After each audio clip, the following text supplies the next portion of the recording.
So I'm Andy, and sponsoring a tech talk by Rich LeGrand, Illah and Nourbakhsh. Did I pronounce that right, Illah? Yeah, it's close enough. Okay, all right. Illah is from CMU, and Rich is heads up a company called Charmed Labs. You might have seen it. They've gotten together, and they've built something that I don't even want to attempt to describe, but I'll let them do it in their talk. We have about 40 minutes. And then we should save a little time for questions. There's a Dory page that was on the invite, so feel free to add your questions to the Dory page, and we'll handle them when we're done. Okay, bring it on, you guys. So thank you, everybody, for showing up, and thanks, Andy, for inviting us to come. This is an honor to be here. We have a two-part presentation, so I'm going to set you up with the problem that we envision and have messed around with for many years. We've actually been working together for more than a decade. And then Rich is going to come up and present to you the solution direction we've been going and actually give you kind of a call to arms. So it's two parts, and it's about robotics and robotics future and how we can make the most interesting robots possible. That's fundamentally what it's about. And it would be great if I could show you some kind of Moore's law graph for robotics. Wouldn't that be cool? If I could show that to you and say, here's where we are, and we can extrapolate from that, and this is how cool our robots are going to be, and how many we're going to have in our lives in 5 years. But I can't do that. It's completely impossible to do right now, and in fact, there's good reasons why you actually can't do it at all. And that's the subject of another talk about why that's essentially impossible. So we can't do that. We can look at the progress that has happened in robotics to set some context up for what we're going to propose today and what we've been working on. And if you think about the progress in robotics, there are some pretty big and hefty robots that are pretty outstanding. I mean, they're pretty amazing at what they do. There are also deceptively challenging issues that swirl around them. So I don't know how many of you have read P.W. Singer's book, Wired for War, but the Predator drone is a really interesting example. It's one of these robots that's, well, it's a robot in the sense that there's very significant amounts of mixed control, mixed autonomy going on. So there's a human in the loop, but it's got significant autonomy on board. It's a teleoperation problem. It's got distance problems, telemetry issues. And it doesn't touch our lives every day. It's not something we wake up with, except if there's a news report about something bad happening or something good happening, depending on your political point of view. But it's an example of something that matters a lot for robotics, which is how humans and robots interact with each other and how we design interaction and teleoperation and telepresence. So that's one interesting category of progress that you can point to. Another interesting category of progress you can point to has to do with dynamics and control. This is Big Dog out of Mark Raybert's lab and company in Boston. It's pretty astounding because one of the things that's really hard in robotics has to do with human muscular control. So having series elastic actuators that can tune themselves, damp themselves the right way, and have the right energy density to actually do things like walk and jump, that's pretty much remarkable. And so if you also think about robotics and Moore's law or some such thing for robotics, this is pretty important. It's also a little bit scary looking. I'm not sure you want to run into that in the parking lot alone, deep at night someday. But if you think about robotics in terms of the Turing test, if there was such a thing as an equivalent of the Turing test in robotics, then it would be very pleasing to see that we've actually gotten to the point in robotics now where there are robots that can perform at the capability of humans that are virtually indistinguishable from the robots. So I had to show this to you. It's just too cool.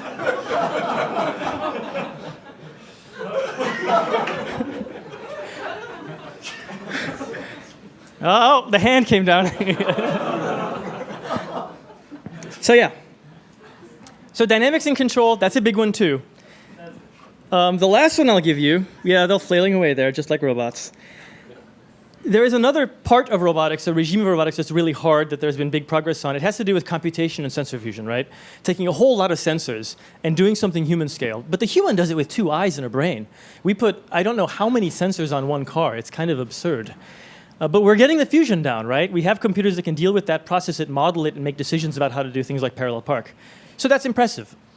So, okay, we've got impressive progress for very expensive robots. I just showed you 3 robots, all of which cost many millions of dollars. What about the things we wake up with and live at home with us? What about the Blade Runner-like things running around at home, marching and giving songs to us while we boil eggs for our enemies who visit us? Never mind. What about the things at home? Are they interesting? Are they something that we care about? If you turn to home robotics and look at progress there, we have things that are being mass-produced. We have tooling. People have figured out how to manufacture robots. They sell, not in massive numbers, but they sell. But there's a problem with all of these, with Rovio and Roomba and Athon tugs and all such things. They don't pull at my heartstrings, right? I'm not excited and giddy about the next version of any of these that are coming out. I'm not like really, really curious to see in the next electronics show what crazy, cool, exciting thing I'm going to order right away and stand in a long line for in either of those categories of thing. It cleans my house, or it does just telepresence, or it delivers things for me in my hospital.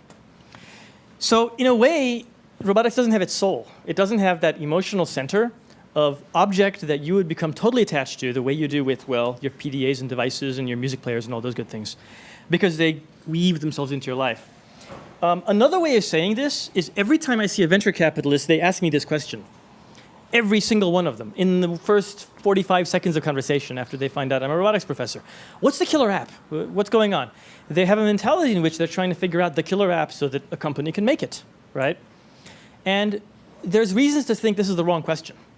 And I'll give you an example of why this might be the wrong question, all right? And the example some of you may have seen, or some of you may not have seen, BumBot. Who's heard of this one? Oh, very few people. Okay. Well, you need to know about this. This is interesting. The great thing is all the examples I'm giving in this talk are examples that I use in my robotics and ethics class, so they're all ethically questionable examples. It's kind of cool. BumBot was made by this bartender. He owns a bar in Atlanta, Georgia, and he had this problem. There's homeless people who sit on the sidewalk in front of his bar. He didn't want them there. So he took a grilling device for smoking meat and put a high-pressure water cannon in it and made it remote control. So now he can be inside his bar, drive this down the sidewalk, and shoot high-pressure water at the homeless who are sitting on the sidewalk in front of his bar. Now, the reason this is interesting, while completely ethically questionable, or maybe not even the word questionable, we can be a little stronger than that, is because it's the power of what happens when somebody becomes really inventive with today's modern equipment that you can very easily get hold of at Home Depot and a couple other places, right? You don't even have to go to SparkFun to do this, not even that far. And so my proposition, and I think Rich's thesis with me is going to be, maybe what is the killer app is completely and utterly the wrong question, and maybe there's a totally different question that's the right question, which is the rhetorical question. What is your killer app? And if people can be incredibly creative like that with relatively low competence parts, building a robot that's not really that sophisticated, the interesting question is what can we do if we could reveal to people a set of tools that allow them to make really, really interesting robots?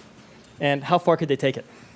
So the question I'm going to answer for the next 3 minutes is, what's the right recipe? What do you need to make magazine sophisticated robots, interesting robots, robots that you would have an emotional attachment to in your home or in your social sphere at the human scale? So here's 5 or 6 things really fast. One of them is an ecosystem. Now there's a picture of honeybees here because I keep honeybees. I keep a bunch of hives. And it's an excellent example of a community in which there's a fantastic ecosystem. If I want to buy the parts, there's a mix and match set of parts available from multiple vendors that allow me to build up my hive just the right way. And there's a massive amount of hardware and know-how available on the internet. I can order it, get it, and build these things. So there's a kind of physical ecosystem that makes it possible for me to put together sophisticated beehives very quickly. And that kind of ecosystem is something we clearly need so that people have the right building blocks. There's something else about the building blocks, though. We want configurability, right? People put things together. But we don't want tyranny. I run a ton of educational programs around the world. You interview girls in middle school about the Lego robot programs, and they don't like it. And you ask them why, and they say, oh, that's easy. Legos are ugly. They don't like Legos. Now, granted, there's mostly men in this audience, so maybe the women in the audience can let the men know if this is true or not. But there's an aesthetic component here. You need people to be able to use the materials they want to use and fabricate something that's actually interesting to them. So you can't tyrannically suppress form for the sake of ease of configurability, and yet you want configurability. So there's a really interesting challenge there that you have to solve. Another one that I think a lot of the commercial robots are missing is emotional connection. The thing the robot does and what it represents to you has to be in your heart, right? It has to be interesting to you. This is a great example. This is called Braille Tutor. It was part of Bernadine Diaz's program called Tech Bridge World at CMU.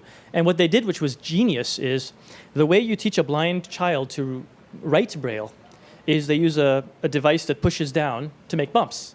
But you're pushing down, so the bumps are on the bottom, right?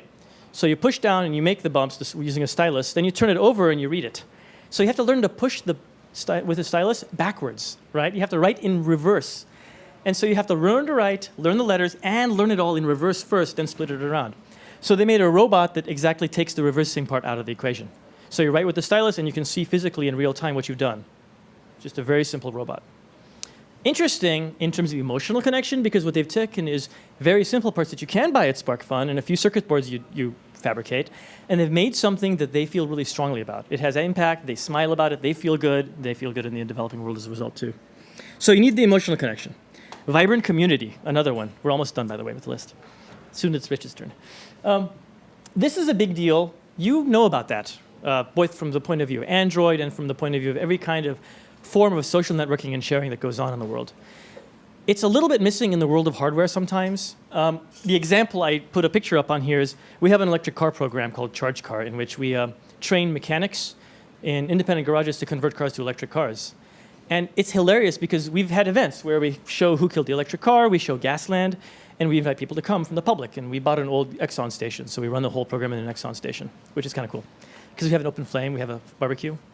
You don't usually have open flames in Exxon stations. You understand why. You're Googlers.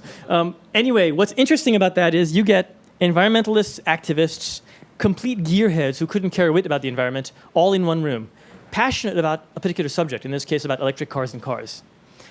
Last weekend, we had a Formula F1 Lightning electric car in there. We had 5 different electric cars in the room at the same time, and people are all just all over them, talking about planning and striking up conversations. So fundamentally, you need a community, but you want to get diversity. You want people from completely different backgrounds to end up working together and hacking together. And that works really well for a topic like cars that people get. Unfortunately, that's another male-dominated one when we do these events. But you need to do that around robotics, in our opinion. Last, inherent power. This is where a lot of the kids on the market fall down. They don't fundamentally give you enough power to do really interesting things. This is just an example from Bug Labs, where if you're going to do some networking, how cool is it to have something that's running full-blown Linux? So it's a real processor. You can actually code it up. It has an operating system.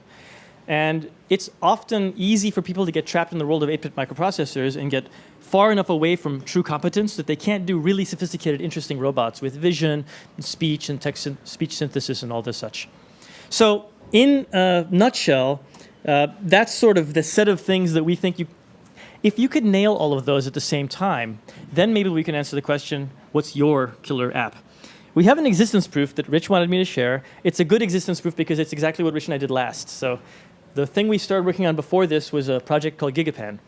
And I don't know how many of you are aware of GigaPan or what it is. So like 5% of you. It's basically a lot of software and some hardware, and it's a robot that holds anything from a DSLR to a small camera, robotically moves it around, takes thousands of pictures with it, and then it's a stitching software that puts that all together, fabricates it into a giant panorama, and then a website that takes billions of pixels and shows it to you. So you can see Dubai in 45 billion pixels. 45 billion pixels is interesting because you can zoom in, right? You get lots of detail.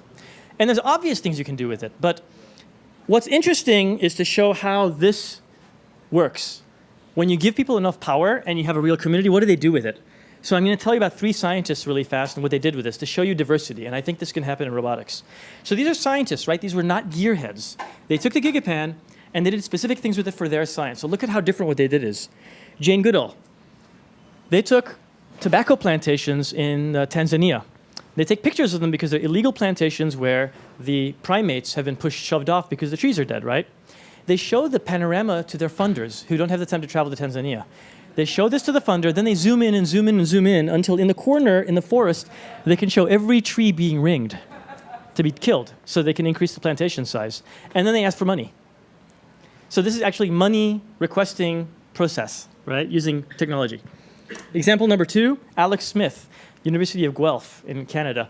DNA barcoding of life. He runs the entire barcoding of life project. They go around the world and DNA barcode species of insects and capture with a GigaPan the entire context of the insect. What's cool about it is they're storing the DNA now together with a link to exactly where, say, that spider was in the entire forest. And then you can go and do a biodiversity assay, counting every insect in the picture, which is crazy. It's mind-blowing. It changes the way they think about biodiversity and lab work. Last example, this is where the gearheads do take over in kind of a hilarious way. So when you do a scanning electron microscope image of a part of an ant, it's great, it's really beautiful, but you just get one part of the ant. What if you could do the entire ant? Well, that would be thousands of pictures, right? Who can sit there with an XY stage and move their hand like that for 50 days? So what they did is they took the GigaPan, right, the same unit I showed you. They took the motors in it, stuck rubber tubes on the axles and the motors, pulled the XY levers off the axles, stuck the rubber tubes in the axles. Then they literally programmed the GigaPan, top left, bottom right. Hit go. That's all. The GigaPan spun the XY stage of the scanning electron microscope and took a multi-billion picture of an entire ant. So now you can zoom in on any part of the ant and get the individual picture that you would ordinarily be seeing. Crazy for nature photography and science engagement, because you're getting the big picture and you're getting all the small pictures you could possibly want and may not even know that you want at the time when you do the imaging. So that's just an example of what happens when you take creative folks, scientists in this case, and give them a technology that's engaging with enough power to do something interesting with it. Okay, back to reality. So we want to do this for robotics, right? We want everybody to make their killer app in robotics. So how do we nail all this? Our proposition is to nail this. First of all, to do ecosystem and configurability, you have to have a partner, right? Somebody who's going to mass produce parts for you. And we've been banging on this for about 2 years now, carefully. We lined up a partner, signed a full licensing deal with them, and Rich will tell them about you. They're actually the biggest robot manufacturer around, so it's very exciting. So we've got that done. We have an ecosystem and we have configurability, and that's a really big first step. Next step, you need inherent power. You want a processor that's absurdly good. And Rich will tell you about the one we have now that's out and the one that's coming out that's even better. And last thing I'll say, how do you nail this? How do you get an emotional connection and get a really good community? Well, one possibility is stop thinking about the device that you're making as a device and start thinking of it as something that's thickly integrated with you socially in your environment, in your cloud. So maybe the problem is the robot and you and your world have to be integrated together socially and technically in terms of data. And so that you can use essentially the computational cloud as a computational orthotic that helps your robot be far smarter than it could be on its own. And so that you and the robot all feel like you're friends with each other in a really deep way. So that's where I'm going to leave it. And the challenge for Rich now is going to be sharing with you where we've gone. Now, I'm going to tell you a few words about Rich before he gets up here, because I respect him more than a lot of people. That was really poorly said. What's a better way to say that? I've known Rich for a very long time, and I respect him deeply. Rich is one of these guys who's an inventor, and he knows how to put his finger on the pulse of the most emerging technologies, and before they're even quite out, convince the companies to give it to him so he can use them and invent a completely new way of putting the pieces together that hasn't been thought of yet. And so it's exciting because from a hardware point of view and a firmware point of view, he's been able to nail how we can redefine the leading edge of robotics for people like us to invent with. So anyway, having said that, I'll stop now. And Rich, would you like to tell us about the solution side? Good stuff. I've never done a talk with Illah before. We've never rehearsed this talk before. And I'm not, I'm a nerdy guy, right? I guess Illah's pretty nerdy too, but I'm not so good at the presentation stuff, so bear with me. I want to talk a little bit about the Telepresence Robot Kit, which was a project we did back in '07. It was a project between Charm Labs and Carnegie Mellon. It tries to take advantage of every person's, inventive power, kind of what Illah was just talking about, and essentially use telepresence as the hook. Try to get kids interested in science and technology. We got some money from Google, Intel, because they're kind of scared about the pipeline problem. There are not as many computer science graduates nowadays. So people invented stuff like, they want to check on their dog. They want to conduct their own, there's a picture of a Mars rover. They want to conduct their own Mars mission in their backyard, see what kind of life forms are. They want to invent a robot that, scares the heck out of their brother, that kind of stuff. And Turco has been very successful, but we want to expand it. So when we first got started, we had to create our own network, and we got pretty bogged down in the networking problem because we had to create our own custom peer-to-peer technology. So So what we used were relay servers. Essentially, if your device is behind a firewall or a NAT router, there's no way to talk to it. But with the relay server, you can connect, basically any two entities on the internet. But that had scaling and bandwidth issues. It had latency issues as well. And it's not really where we wanted to spend our time. But we had to do it because there's really no solution that exists that allows you to communicate with devices over the web. So essentially, the web is broken for devices. There's plenty of middleware solutions out there that allow you to, it's like pub sub kind of stuff, but they kind of assume that you have a fully connected network, and the internet isn't a fully connected network. There are existing push technologies out there that might allow you to talk to a device behind a firewall, but they tend to be unwieldy, and devices have some special needs. So we kind of invented this term web-embedded devices, and essentially what it is we're assuming that these devices are pretty small, 32-bit processor, a couple megabytes of memory. The targets must be accessible regardless of the topology of the network. They could be behind firewalls, NAT servers, that kind of stuff. Good bandwidth, low latency, that kind of. We want to avoid using relay servers if at all possible. And we don't want to do any crazy network configuration stuff. We don't want to have to do any port forwarding or assume that universal plug and play is enabled or any of that crap. It should just work. So we sort of stumbled on this. So Gtalk and libjingle, we needed a technology that dealt with NAT routers and firewalls, and Gtalk does that. And since it uses XMPP, we can push RPC, remote procedure calls through it, and remote procedure call is kind of the workhorse of embedded communication and control. It also allows us to do a direct UDP connection, oftentimes between two entities. They'll do hole punching schemes, that kind of stuff, and get us a direct connection. And it does all that kind of transparently. So it's and in the case that doesn't work, they'll actually insert a message relay. So it's sort of almost there. So I wanted to quickly illustrate an example because I'm kind of bending some use cases here. Imagine you have a small embedded system. It could be a Linux single board computer, could be an Android platform, could be a PC running Windows or Linux. Let's assume that it can affect the environment some way or sense it, because you wouldn't want to embed it otherwise. You install our software. It runs upon boot up. It's just a little server. We make no assumptions about the networking, only that it has web access. It could be any kind of web access. And then it's up. Essentially, we're kind of almost there. You can go to your Gtalk client and type in something, get power status or list modules or send picture, and then you'll get the information.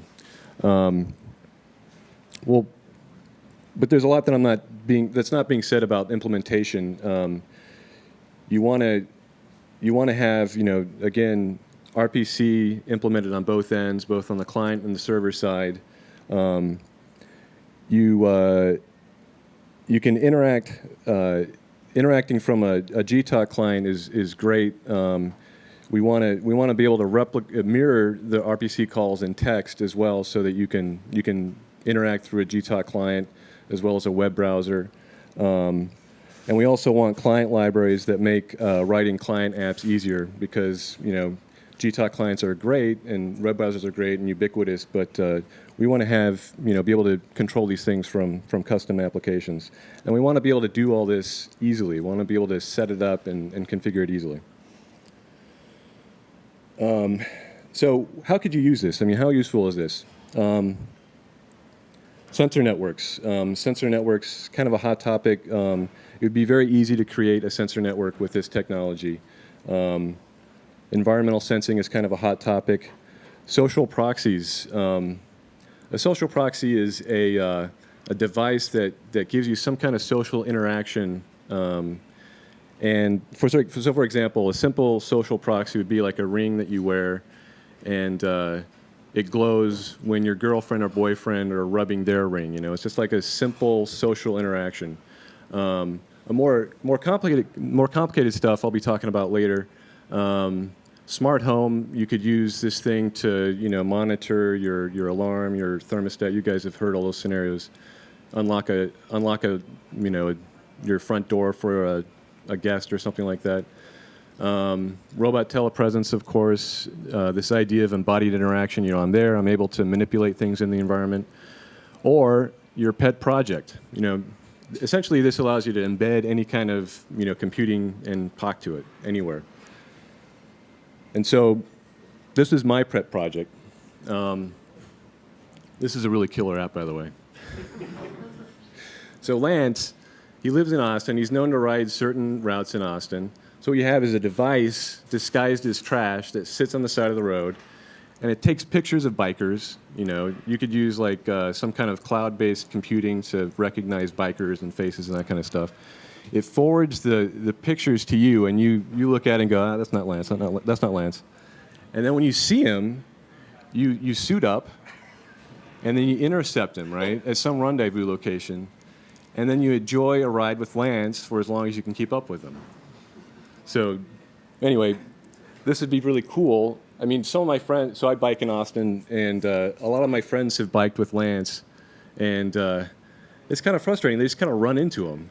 And so, anyway, I'm going to show them. I mean, I'm going to, he's probably going to kick my ass, but he's going to see a lot of me. Here's another idea. This is an idea of it's a social proxy idea. Essentially, you have a device with a speaker, a camera, network connection, a treat dispenser, a little robot treat dispenser. Actually, there's a video that goes along with this. Oops.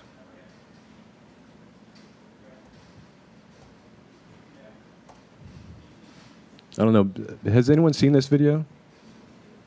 This is funny stuff. So essentially, this guy built this ball launcher for his dog. You can sit there and play fetch with him all day. The dog gets it. So this device also has one of these ball launchers on it. And so what you do is using your cell phone, you call your dog, you dispense a treat, a little button. You go, hey, Fido, and you dispense a treat. And then with a throwing motion, you throw the ball with your dog, right? It has a little accelerometer in your phone. And you sit there and play telefetch with your dog while waiting at a stoplight. So. And the dog what? He just, in this case, he reloads the machine. But what's interesting about this is essentially you're putting your dog on the web. I mean, this device is acting as a proxy for your dog, a social proxy, and it allows you to interact with your dog. It also allows other people to interact with your dog. You could have, it could put your dog on a social network, for example, and then your dog could have his own friends that you approve, of course, and yeah. This would work with a robotic dog. It would work with a robotic dog. Yeah, that's a good point, actually. And what else can I say?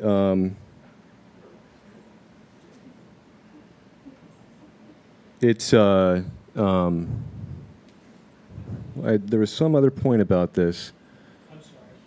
I'm sorry. Well, anyway,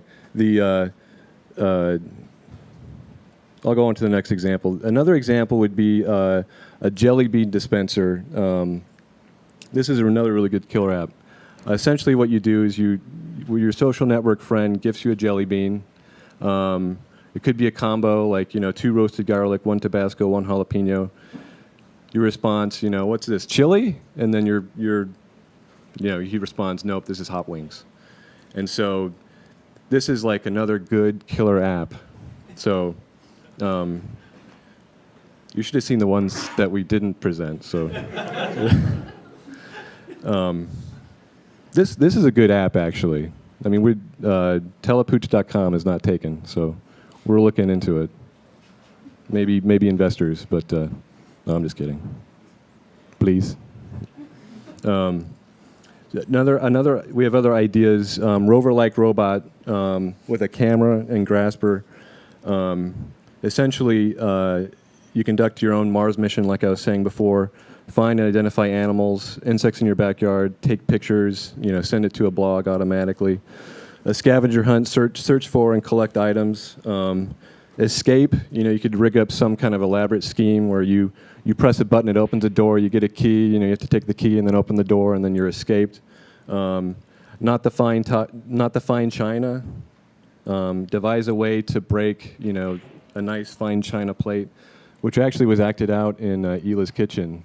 A guy from Spain had actually gotten on his table and knocked over a plate. But luckily, it also knocked over the robot, so it rendered it incapacitated. So I'd like to talk about a little bit about the hardware and software ecosystem that we've put together. So Innovation First is they're well known for their Vex line of robot products. They're also well known for being the hardware providers for US First, which was started by Dean Kamen of Segway fame. They actually ship more robots than iRobot. They have some robots. They have some consumer grade robots at Target and Toys R Us, and the Vex robots are kind of nominally geared for education. We've partnered with them. They provide the manufacturing and distribution of the controller, as well as lots of other products. So I'm going to hand this around. That's the controller that Innovation First, Charmed Labs, and Carnegie Mellon has designed. We've put together, kind of a generic operating system called Turco OS. It's based on Open Embedded. It uses a web server for configuring network encryption, your password, the name of the robot, that kind of thing. It has drivers for motor control, general purpose I/O, interrupts, sensor input, all audio, voice synthesis, as well as cameras. It also has a library for motor and sensor abstraction. We have our own integrated development environment, which is based on Eclipse. It has a really simplified workflow for a high school audience. You can click on, connect to a certain. It has buttons on the right-hand side or left-hand side that allow you to, connect to a certain robot. Build, debug. Eclipse is kind of unwieldy, so we simplified it. It also installs on Windows and Linux. So that's some of the work that we've done. Some of the future work that we need to do.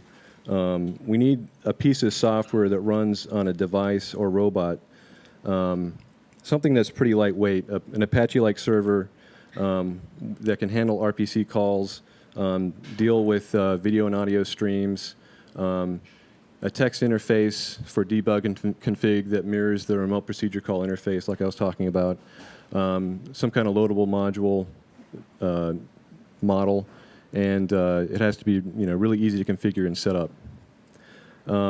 As well as client libraries, we need client libraries to create an application, create applications that talk to our device/robot. Clients, could run on PCs or possibly Android platforms. We also, so these client libraries will manage the connections, dispense the RPC requests, decode and render the audio and video. At first, we're going to add, C++ and Java support, and then add, eventually down the road, JavaScript, so we can try to embed as much functionality in a browser as possible.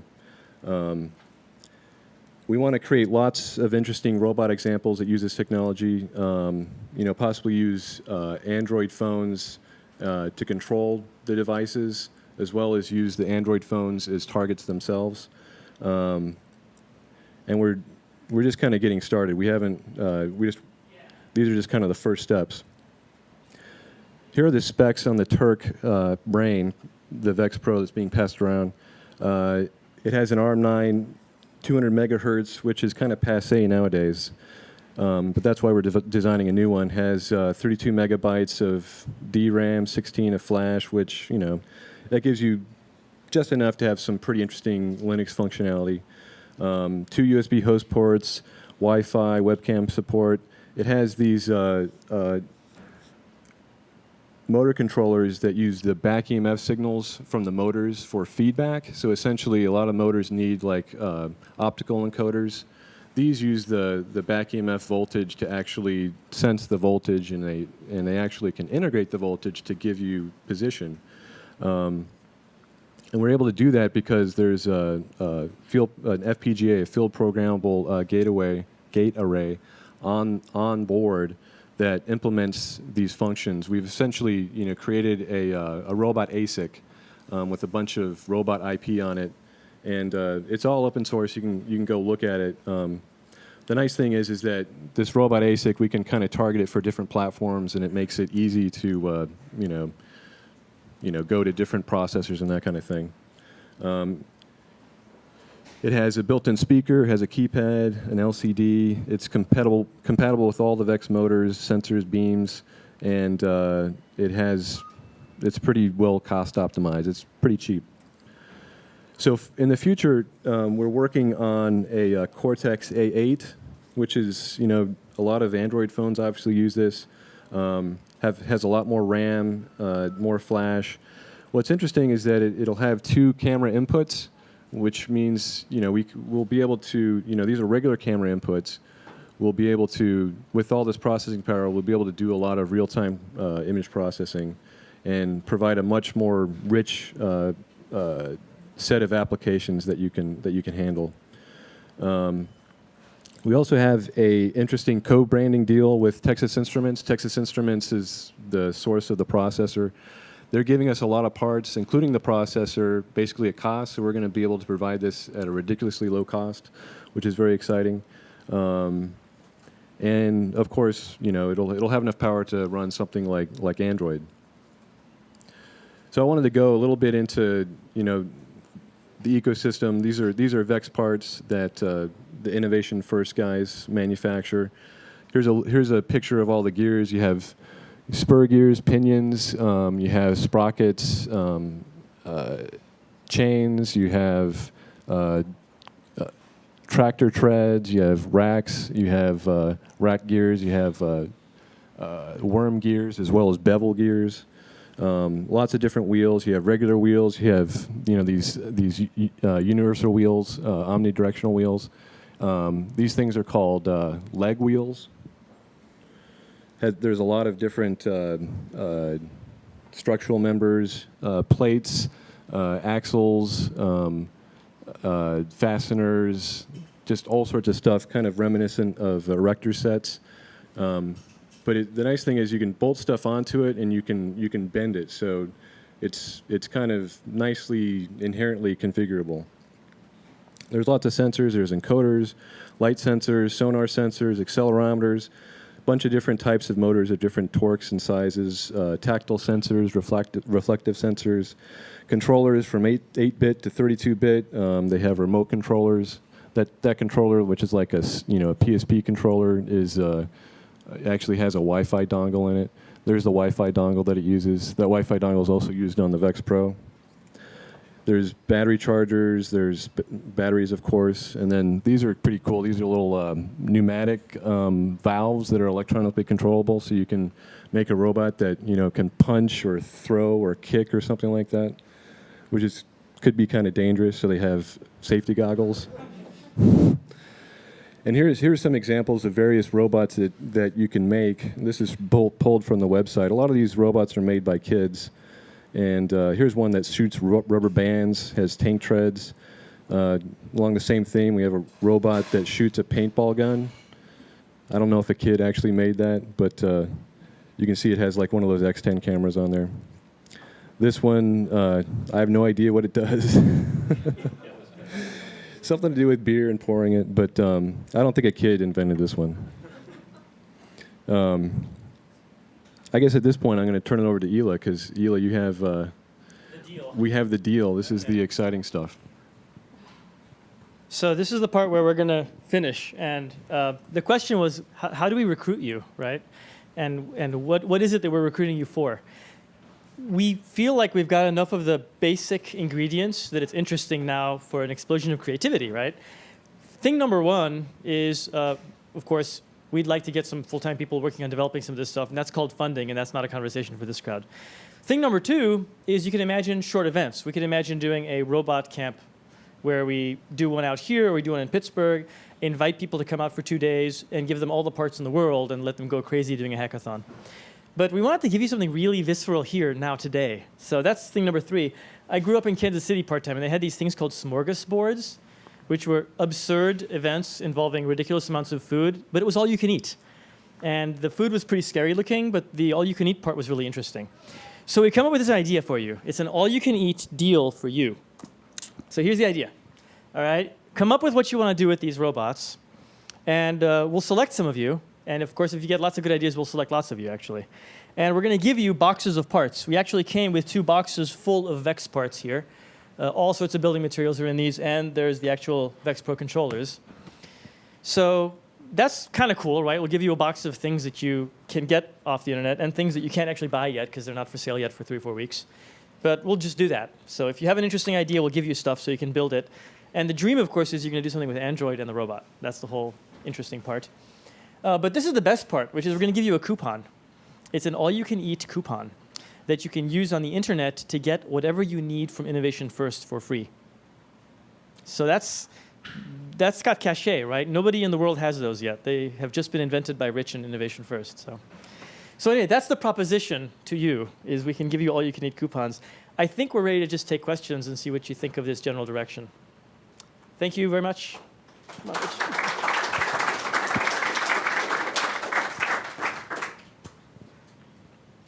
So let's project the Dory page if we can, or we can just start with questions from the audience, then we'll figure out how to get the Dory page projected. So this, the brain part of it looks pretty interesting. I've already actually got most of the brains right here. The one thing I can't do with this is it won't run around. It doesn't go anywhere. Have you guys thought of maybe just having a simple plug the phone in and then you can access the gears and motors and sensors? Are you Ryan? I'm Ron. You're Ron? I'm Ron. You're Ryan. Okay, okay. Yeah, okay. I'm glad you made it. The box are at his desk. Okay, cool. I just sat in the chair. I don't know who these guys are. Well, you're sitting next to the dude who knows.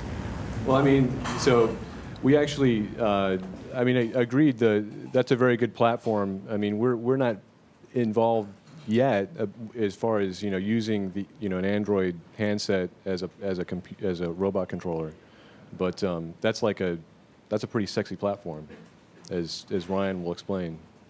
That's what you guys are doing? We're here to introduce you to each other. There's one other part to that puzzle, though. Now you know who they are. For the studio audience, he took a picture of them.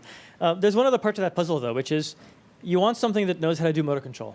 The FPGA is very useful for that. You want something that can deal with the messy part of physical interaction with sensors and motors. And so the dream is make sure we can optimize something, cost optimize something for that. Whether the Android sits on the robot or whether the Android is your social communication media for talking to it is another question that's interesting. Actually, there's another component of that, which is the components of Android that sit on the back end. We have this thing we announced at Developer I/O called device. Cloud device messaging. Cloud and device messaging. Right? It uses a lot of the same technology that you guys were talking about. It uses Gtalk and Android. So it becomes on the network, and part of your social app can just interface with the cloud, and then reach out to these guys through the existing network that the Android devices use today. So maybe afterwards we can get together and talk about the opportunity. I just wanted to add. I mean, I think the only bias we have with hardware is cost. I mean, Android handsets, for what you get, is an incredible cost. You get a lot, so that's great. We want to get, our dream is to actually get something down to like, $99.95 or something like that. And we can do that just because, consumer electronics bring everyone's prices down.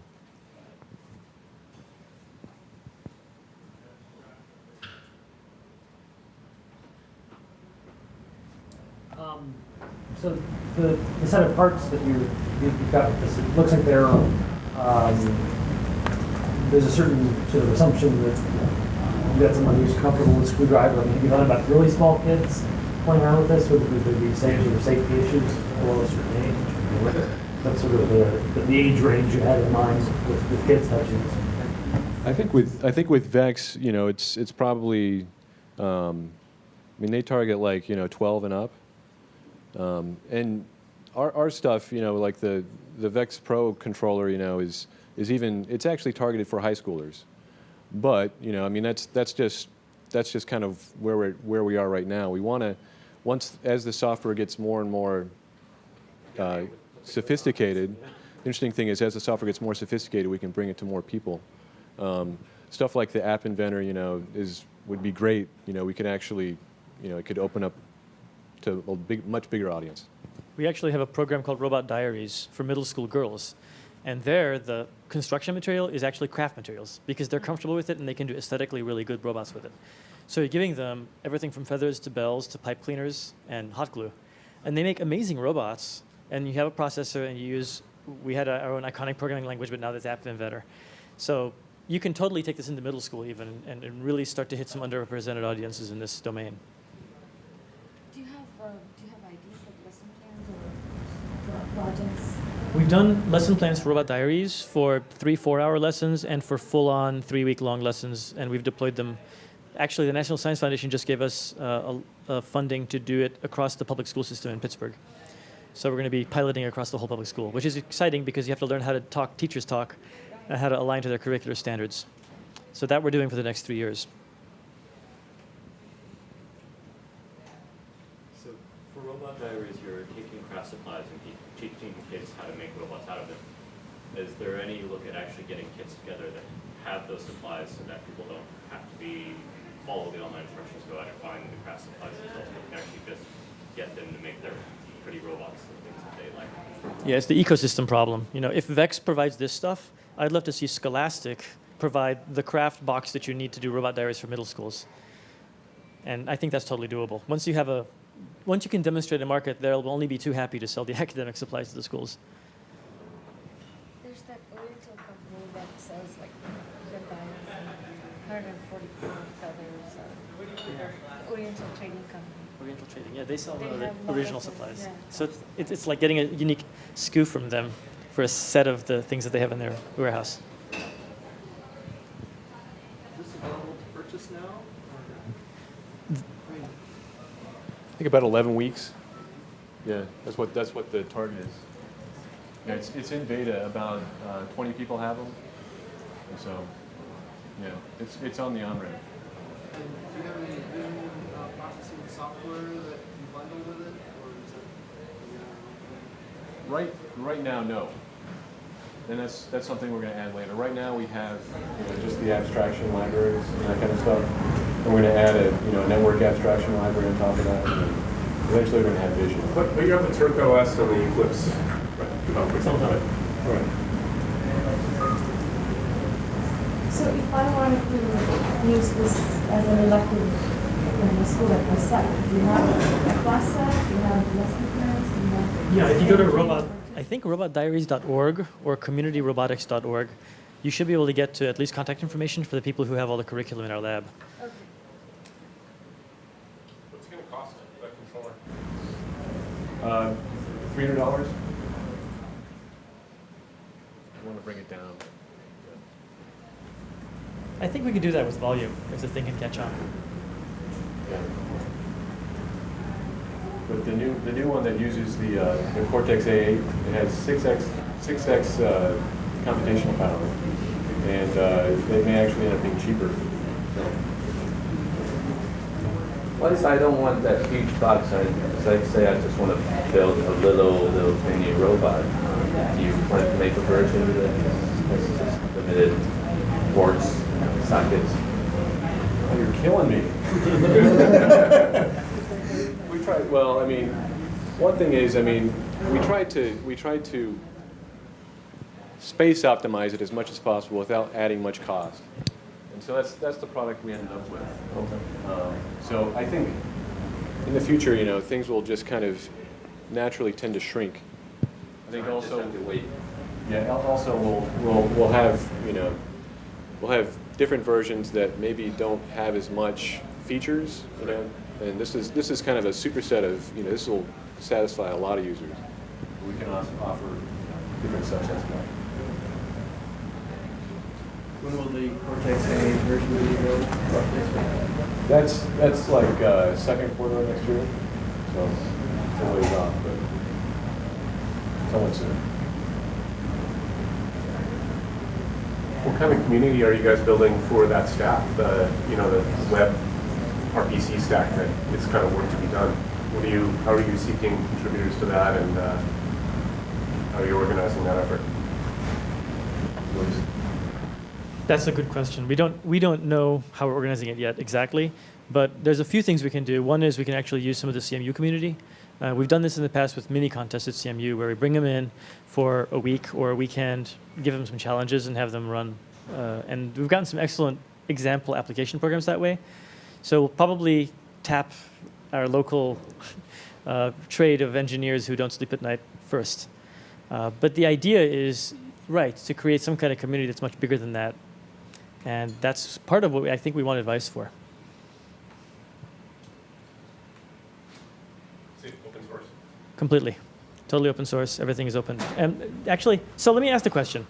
Raise of hands. How many people would potentially be even interested in hacking on something like this, building a robot? Well, that's good. Have the right audience here. Yeah. There's some selection bias, I guess, from the advertising poster. Ryan, do we have a robotics club at Google? We do. It's robots@google.com. How many members do we have? We have probably a dozen contributors and another dozen workers. The list is growing. And do they get together regularly and hack on code? And We get together on Mondays, and we're trying to bringing Google apps, basically cloud robotics, maps, indoor location, object recognition to robots. have you standardized on a platform yet from the robotics there? No. We have like half a dozen in play, and the best will win. But we would love to join like the conversation you're talking about, standardizing the commands. We standardized a few, and it's really cool when we can pull out a cell phone and somebody's brand new robot, they fire up and they say, well, just pair with my Bluetooth chip and you can drive it using the code you already have. But we only have a little bit standardized. We'd love a lot more. So we'll have a conversation. That sounds fantastic. You have a lot of CMU roboticists actually on staff at Google, so there's plenty of people from the East Coast here too. Well, thanks for the attention. Thanks.